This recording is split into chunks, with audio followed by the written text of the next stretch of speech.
ก่อนอื่นก็ขอกล่าวคำว่าสบายดีเนาะจากพี่น้องสปปลาวเฮาเนาะก็ขอบใจนำมาเจ้าภาพที่ให้เกียรติ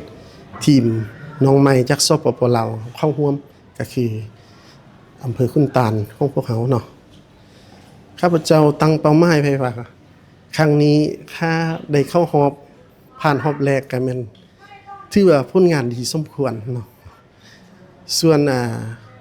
การแข่งขันจะเป็นไปได้แนวใดเขาก็ถือว่าเป็นบทเรียนสำหรับทีมน้องใหม่ของพวกเขาฉะนั้นจะฝากถึงพี่น้องทางเมืองห้วยสายแข้งบกแก้วหรือพ่อแม่ผู้ปกครองนักกีฬา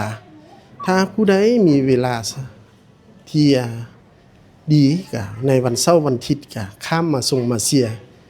เนาะได้ฟรีดอมของพวกเขาขอบใจ